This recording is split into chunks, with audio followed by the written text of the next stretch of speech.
자, 오늘 이제 그 말씀의 제목이 되는 12사도를 부르신 예수님 그 사건 나오는 세 번째 포인트예요. 첫 번째는 안식일에 미라를 따먹다가 바리새인들에게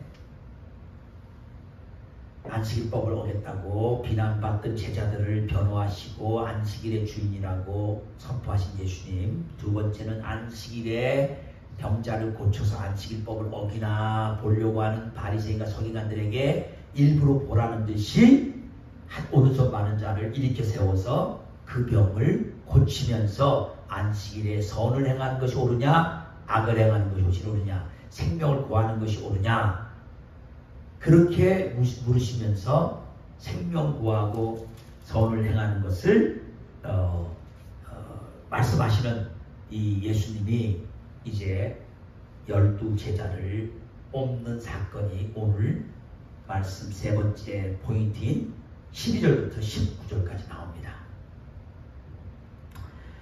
이때에 이러한 모든 일이 있은 후 이때에 예수님이 뭐하러 산으로 가셨어요? 기도하시러. 우리는 산에 가면 뭐하러 가요? 놀러. 우리는 놀러 산으로 가시네. 예수님은 기도하러 산으로 가시고. 그리고 나서 또 밤이 새도록 하나님께 기도하셨대요. 물론 이 밤이 새도록 기도하셨다는 곳이 뭐 사건마다 많지 않아요. 요 12세다 뽑을 때는 주님이 그만큼 심각하고 하나님께 어떤 사람들을 많은 주님을 따르는 사람들 중에 어떤 사람을 꼭 12를 뽑아야 되는가 하나님의 뜻을 알고 하나님께서 뽑으라고 하신 분들을 정확히 뽑으려고 우리 주님이 밤이 맞도록 기도를 하셨다. 하나님의 아들이신데 공생이 시작하실 때 성령이 하늘에서 내려와서 아예 성령이 주님과 함께 동행하심으로 물붓듯 제한 없이 성령이 부어지신 이 예수님이 그런 분인데 뭐 따로 또 기도를 그렇게 해야 되나? 이 얘기는 뭐냐면요. 아무리 당신이 성령 충만하고 당신이 아무리 능력 있고 그런 거 가지고 되는 게 아니라 중요한 일을 할 때는 반드시 하나님께 왜요? 기도해서 물어봐야 돼요. 그래서 하나님의 음성을 들어야 돼요. 기도 없이는 어떤 것도 일어날 수가 없어요. 지금 보세요. 정치적으로는 예수님이 사역을 시작한 이 시대 정치적으로는 로마가 하나님의 백성들이 사는 이스라엘인 거예요. 속국으로 지배하고 있고. 영적으로는 하나님이 지도자들로 백성들을 잘 말씀대로 살도록 인도하고 잘 신앙생활하도록 도와주라고 세운 바리새인과 서기관들이 뭐라고 했어요? 백성들을 율법으로 올감해서 오히려 자기들도 천국을 가지 못하고 천국 가려고 하는 사람들 백성들도 다 지옥으로 끌고 가는 이런 어두운 시대예요. 자, 우리는 이렇게 뭐 어둡고 장르 때문에 오늘날 우리가 자주 보는 게 뭐예요? 시위하는 거야. 시위. 뭐 여러 사람 모여서 데모 안 하면 1인 시위라도 해야 돼. 1인 데모라도 해야 돼.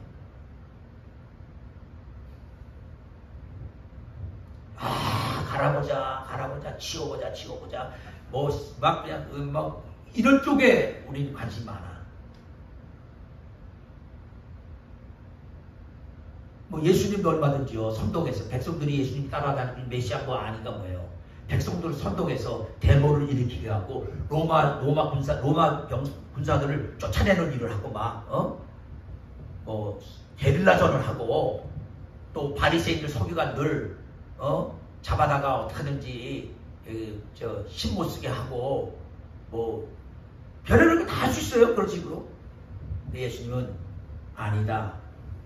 이런 시대에 도대체 이 시대에 할 수 있는 일이 뭔가. 그래서 밤이 맞도록 산에 올라가서 기도하신 거예요. 하나님께. 하나님 상황이 이렇습니다. 이런 형편입니다. 뭘 어떻게 해야 됩니까? 뭘 어떻게 됩니까? 그랬을 때 밝음에 이제 기도가 끝나고 하나님 음성 듣고 13절 보니까 밝음에 그 제자들을 부르사 그 중에서 12를 택하여 사도라 칭하셨으니 그 당시 예수님을 따라다니는 사람이 70인 많게는 또 그 다음에 더 큰 그룹하고 500명까지도. 근데 그 중에 예수님이 직접 예수님과 함께 동고동락하면서 예수님이 이 땅에서 사역을 끝내고 천국으로 떠나시면 그 사역을 이어서 할 사도로 보낼 자들 12명만 따로 뽑아서 그들을 사도다 이렇게 칭하여서 보내심을 받은 자라 이런 사도는 그렇게 사역을 시작했어요. 그래서 베드로라고 이름을 줘서 시몬인데 베드로라고 이름 줬고요. 동생은 안드레죠. 그 다음에 야고보와 요한이 형제고요. 서로 빌립과 바돌로메요. 예? 바돌로메는 이 요한복음상으로 보면 이게 나다네엘이에요. 나다네엘. 이 마태복음서는 마태, 레이죠. 그 다음에 도마, 의심 많은 도마, 알페오의 아들 야고보. 위에 있는 야고보는 요한의 형제고 뒤에는 알페오의 아들로서 야고보가 둘이네 이름이요. 그 다음에 젤롯, 열심당원, 젤롯이라고 하는 열심당원은 시몬 베드로도 시몬의 이름이요. 그래서 베드로는 시몬 베드로라고 하고 여기는 열심당원 시몬이라고 하고요. 야고보의 아들 유다와 근데 유다는 그 아버지가 야고보네요. 이름이. 아니야. 야고보의 아들 유다가 있었어요. 그 다음에 예수를 팔 가롯 유다도 둘이에요. 그러니까 그렇죠? 제자들 중에 이름이 이렇게 해서 12를 뽑으셨어요. 그리고 사도라고 했어요. 근데 에베소에서 보면요. 사도들과 선지자들과 전도자들과 목사들과 가르치는 자 이렇게 교회 5 직분, 지도자의 직분 5개를 마련했어요. 그래서 초대교회는요. 이렇게 예수님이 뽑아서 보낸 자 12 사도를 시작을 해서 그 후에 주님께서 사도로 부르는 자들 사도 또 여전히 신약에는 없어졌다고 생각하면 안 돼요. 여전히 신약시대도 선지자들 하나님이 예언 사용하시면서 교회든 나라든 이렇게 필요한 때마다 하나님 말씀을 주시는 예언자들 그 다음에 우리가 한 빌리그리안과 같이 그 전도 사명 가지고 세계적으로 다니면 하는 이벤자리스트 그 성경의 예는 빌립 전도사예요. 빌립 시작이에요. 전도사예요. 이벤자리스트. 그 다음에 나중에 이제 교회에 안정된 교회에서 목회하는 디모데로 시작을 해서 이제 정해진 교회에서 목회하는 분들이 목사예요. 목사. 그리고 그들 가운데 이제 그 성경을 가르칠 수 있는 사람들, 브루스킬라와 뭐 아블라 이런 사람들 성경 같이 다니면서 가르치라는 건 이 선생들이에요. 다 티처들. 그 중에 이제 12 사도는요, 예수님 직접 기도하고 뽑은 자예요. 근데 놀라운 건요, 다 부족했어요. 다 부족했어. 부족하고 허물이 많아. 베드로 같은 경우는 뭐 여러분 잘 알다시피 나대기 좋아하고 성격도 좀 급하고 그래갖고는 예수 부활했다고 막달라 마리아가 말하니까 그 무덤에 진짜 부활해서 예수님이 그 자리에 없나 있나 확인한다고 그냥 막 내달려. 그냥 막 급해요. 막 뭐든지. 그런데 그 주님에 대한 사랑 열정은 대단한 사람이죠. 근데 그 내면이 약해서 또 예수님을 뭐예요? 그렇게 사랑하고 믿는다고 해놓고 계집종이 너 예수님 제자지 하면 이제 그 걸려서 잡히면 죽을까봐 뭐예요? 3번이나 막 아주 부인하는 그 내면의 낙학 때문에 그렇죠. 그런 사람인데 나중에 예수님이 진짜 이 12 사도를 불러서 성령 받고 나서 뭐예요? 아주 그냥 하루에 3,000명을 말씀으로 변화시킬 정도의 능력의 말씀 종이 돼버리죠. 뭐 우리가 아는 요한일서, 요한복음, 요한일서, 2서, 3서, 요한계시록 쓴 요한, 하나님 자기가 쓴 글에 예수님이 자기를 제일 사랑했다고, 주께서 제일 사랑하는 제자라고 한 그 요한, 그리고 나중에는 사랑을 강조했죠. 근데 그 사람 사랑이 많았던 사람이에요. 얼마나 성격이 불같았냐면요. 마음에 안 들면 뭐야? 하늘에서 뭐야? 불을 내려서라도 저 사람들 불벼락 막 죽게 해달라고.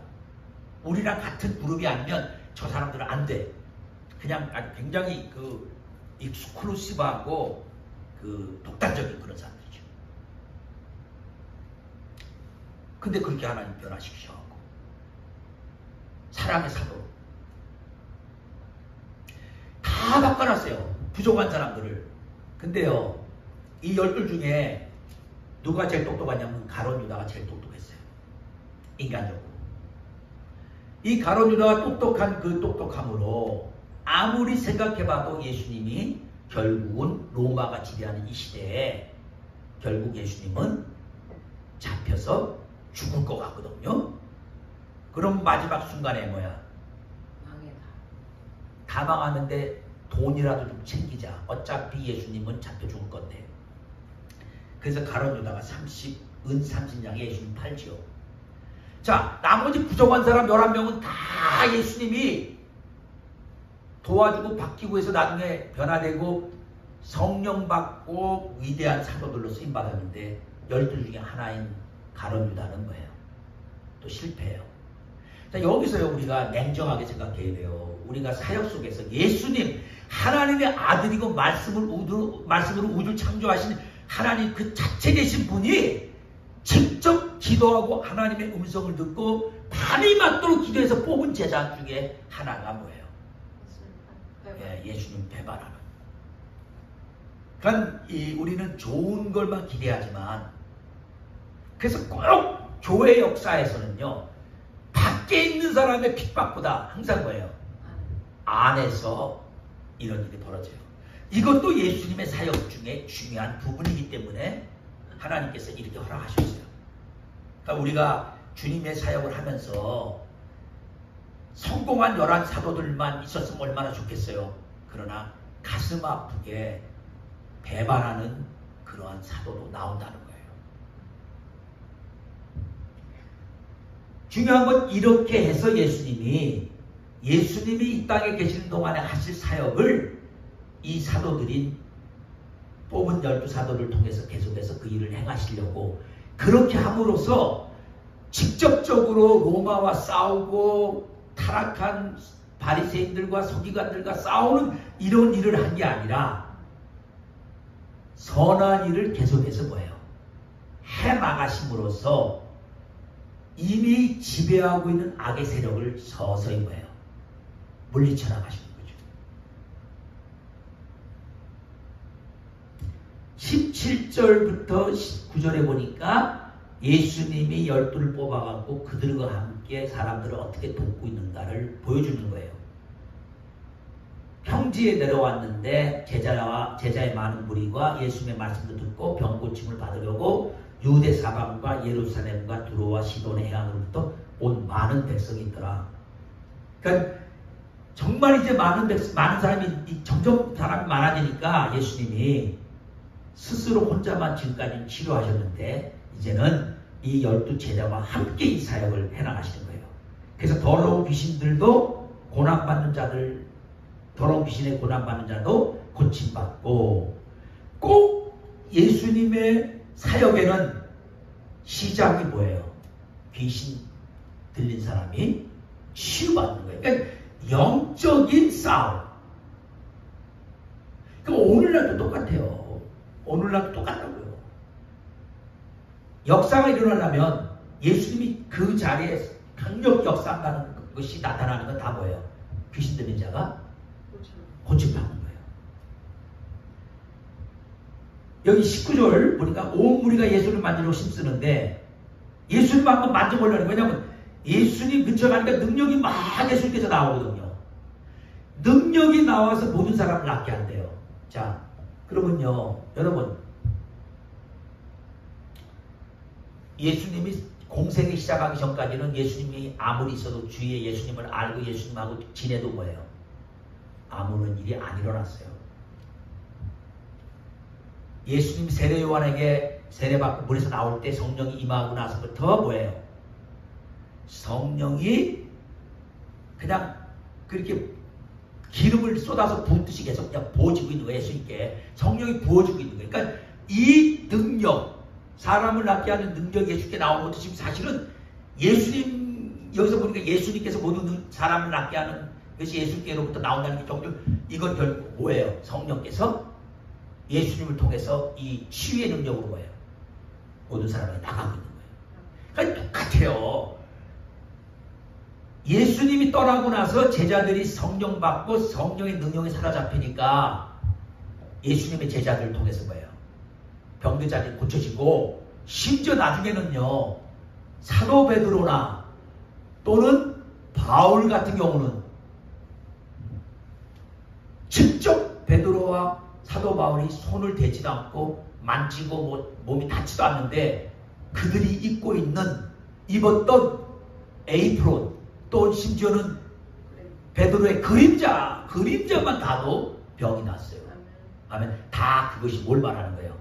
성령이 차고 넘쳐서 그들을 통해서, 성령 충만 받은 사람들을 통해서 치유로 나타난다는 거예요. 아멘. 이렇게 되기를 사모합니다. 아멘. 이렇게 돼야 됩니다. 아멘. 이렇게 안 되면 되게 해달라고 성령 충만 계속 받아야 됩니다. 아멘. 그래서 오늘날도 많은 이런저런 일들이 있어요. 뭐 예수님의 이름으로 병원도 짓고, 예수님의 이름으로 구제 사역도 하고, 예수님의 이름으로 학교도 짓고, 뭐 많은 사역들을 하는데 근본적인 중요한 사역은 예수 믿고 성령 충만 받아서 여러분이 예수가, 작은 또 다른 예수가 돼서 우리를 통해서 이러한 능력의 역사들인 거예요. 일어나야 되는 거예요. 아멘. 일어나야 돼요. 그래서 우리를 불렀어요.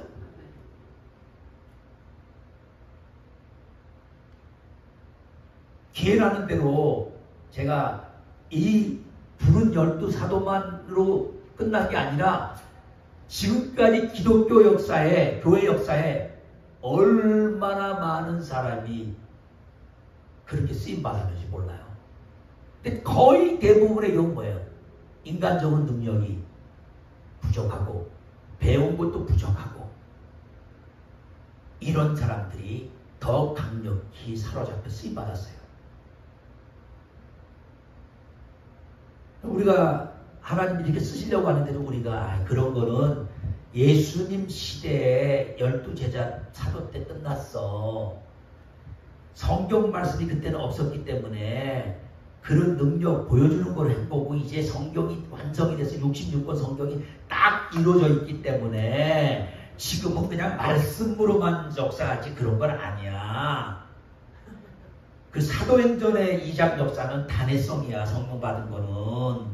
근데 사도행전을 공부해보세요. 계속 일어나요, 계속. 시간도 일어나고 있어요.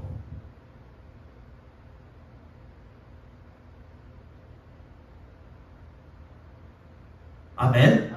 또 이 12사도들이요, 나중에 전도로 나갔을 때 그 당시 지금 같은 교회 건물이 있었어요? 없었어요. 다 어디서 모였어요? 어느 집에서. 누가 변화되면 빌립보 교회가 뭐야? 다른 게 루디아가 바울 통해서 선교받고 예수 믿고 나니까 뭐야? 자기 집에 바울을 초대하고, 가지 말고 우리 집에 좀 있어달라고 계속 가르쳐달라고. 그래서 그 집이 뭐가 된 거예요? 교회가 된, 그게 빌립보 교회가 시작된 거예요. 그렇게 해서 초대교회는 전부 뭐예요? 예수 믿는 사람, 그 사람 집이 뭐야? 교회인 거예요.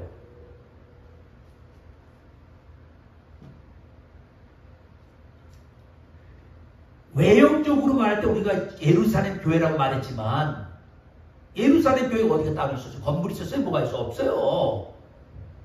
그러나 각자 사도들은 각자 자신들을 통해서 일어나는 사역 속에서 사람들을 데리고 그 사람들 집에서 뭐예요? 다니면서도 집에서 다 봉사역을 했는 거예요. 여러분, 이 지금 우리가 공예배를 드리는 이 예배당 건물 여기에 국한돼서는 안 돼요. 여러분 자신이 교회예요. 살아 움직이는 교회예요. 여러분들이 가는 곳에 그 집에서 직장에서 심지어 여행을 가서라도 여러분들은요, 여행 중에도 여러분 성령 충만한 거예요. 여러분이 만난 사람 중에 귀신 들린 사람, 여러분이 만난 사람 중에 한 손 오른손 마른 사람, 여러분이 만난 사람 중에 병 들어서 고통한 사람이 있다는 거예요. 그 자리에서 여러분을 통해서 치유의 사역이 일어남으로써 그곳에 생명을 구하는 일, 선한 일이 시작되고 하나님의 일이 시작되고 그것이 바로 살아있는 움직이는 교회라는 거죠. 아멘. 그래서 우리가 지금도 미국도 뭐 얼마나 문제가 많아요. 미국이 그래도 민주주의로서 낫다고 하는데도 부정도 있고 뭐 별의별 일 다 하잖아요. 이거 다 말하면 그거만 하나 가지고도 정신없이 시간이 많이 가요. 뭐 미국에 일어난 부정들 얼마나 우리가 많이 알아요. 뭐 나라마다 다. 그럴 때마다 우리가 뭐 데모하고 뭐 그건 그렇게 한 사람한테 맡기고 우리 예수님이 부르심을 받고 예수님의 제자로 살겠다고 우리는 계속해서 뭐예요? 나 한 사람을 통해서 예수님과 같이 12사도를 키워내는 그 일에 동참해야 될 줄 믿습니다. 아멘. 아멘. 기도하겠습니다. 주님 감사